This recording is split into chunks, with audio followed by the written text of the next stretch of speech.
Welcome back. In this video, we will be talking about water demand.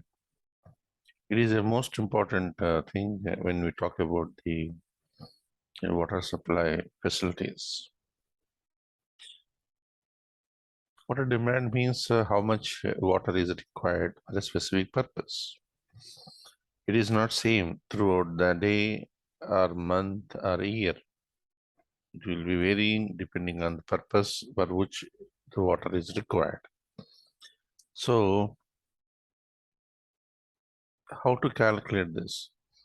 Let the how much amount of water supplied per year is taken and is divided by 365 to get water consumed per day divided by population to give you per population per day, and you'll be writing it as liters per capita per day.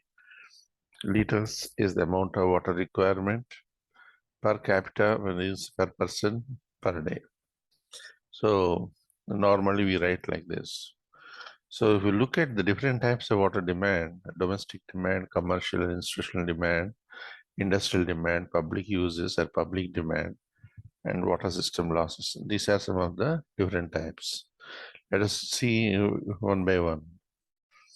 The domestic or residential water demand. It is based on the day-to-day activities in the houses. So this is based on IS code 1172, and initially it was introduced in 1957, and where the different purposes of water requirement are identified: bathing, washing of clothes, water closet flushing, house wash, utensil washing, cooking and drinking, making a total of 135. At that time, there are not many utilities which are there in the houses. So based on that, some requirements have been identified throughout the country, and this is spread across all the seasons. Later on, the utilities are increased, the lifestyles have changed. It was revised in 1993, and then this was again categorized by adding gardening for 15 liters per capita per day, making a total of 200. And also see here the water requirement is increased from bathing at 55 to 75. Here, the number of facilities have increased, like shower facilities, water bath facilities, water tub facilities, and all such things have happened. And earlier, washing of clothes is a normal manual. Now we are having even washing machines, and water closets also now improved. So utensil washings also now, earlier it is 10, it is now 15. So even dishwashing also has come. Like that, a number of options have come.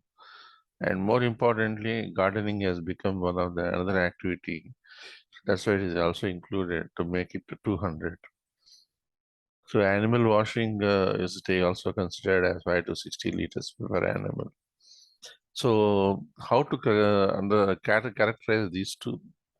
So 135 is taken as minimum water requirement, and that is considered for weaker sections and LIG colonies in 1993. And the 200 LPCD is considered for Indian towns and cities. And Ministry of Urban Demand, they have also given some recommendations based on population. Less than 20,000 is 7,200, and greater than 1 lakh, 150 to 200 LPCD. So lesser population means the less availability of utilities. And that's why the water requirement is also slightly lesser. This is how the assumption has been taken care of. Institutional demand. It depends on various activities of institution, like hospital, restaurants, hostels, railways, and airports, cinema halls, etc. So hospitals, the total requirement of the water is estimated And then with respect to number of beds in the hospital, it is divided. So the amount is now calculated 350 to 450 liters per day per bed. This water is normally used for floor washings and clothes washing and the drinking and sanitation facilities in the hospitals. The restaurant similarly 70 liters per day per seat is expected. Hostels, they're like similar to that of residential demand, 135 LPCD. Railways and airports, here also around 70 LPCD is expected for bare minimum facilities which are there at railways and airports where water requirement is there. But because the amount of water demand is varying, so we need to have some average value for estimation purposes. So average value, you can take it as 20 to 50 LPCD based on some timelines and estimate and approximations. Industrial demand, every industry also will requires water, and that depends on the line of production they're making. And water demand for industries is calculated based on how much water consumed in the process and divided by whatever the unit of production they're making. For example, in the paper industry, they are producing paper. So the total water requirement per each ton of paper produced is considered. Comes to be 200 to 400 kiloliters per ton of paper. And this water is normally used for making a pulp, and that pulp is used to produce a paper. That's why the paper industries, majority they are located on the banks of rivers to take this much of water from the rivers. Automobiles, 40 kiloliters per vehicle manufactured, and then steel, 200 to 250 kiloliters per ton of steel produced. Sugar industry, 1 to 2 kiloliters per ton of cane crushed. Sugar industries, it is depends on how much amount of sugar cane crushed in the process. So that's why it is represented in terms of per ton of cane crushed. And for estimation purposes, because so much of variation is there, so the average value we consider as 50 to 450 liters per capita per day. And public uses means it can be road washing, sanitation, public parks, and firefighting. A small amount is required for road washing, sanitation, and public parks. For firefighting, we have two formula. It will be varying from city to city. The Ministry of Urban Development is given a formula Q is equal to 100 root P, where Q is in KLD and P is the population in thousands. And Kuchling formula Q is equal to 3182 root P. So, for example, if you are using a Ministry of Urban Development formula for a population of 1 lakh, it is 100,000. So, P is equal to 100 because P represent in terms of thousands. So accordingly, you have to substitute and then calculate the value of Q. So usually firefighting, we can estimate around 1 to 10 LPCD for larger cities. And to have an estimate to calculate for a city or a town, so we take around 10 to 15 LPCD comprising of all these things together. But remember, firefighting requires only during summer, particularly, not every time.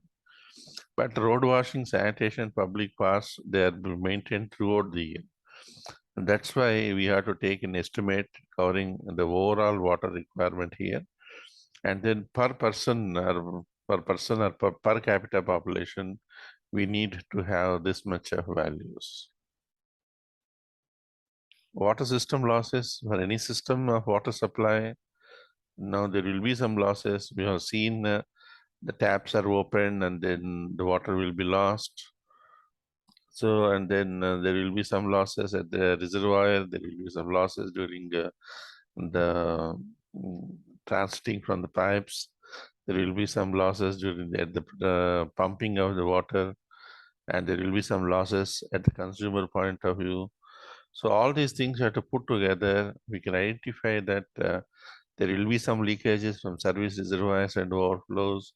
There will be some leakage from main pipes and service pipe connections. There will be some leakages from public taps. There will be some leakages and losses at the consumer premises. But these we cannot directly account for, but we can take it as an approximate value, which is around 20 to 30% of total supply.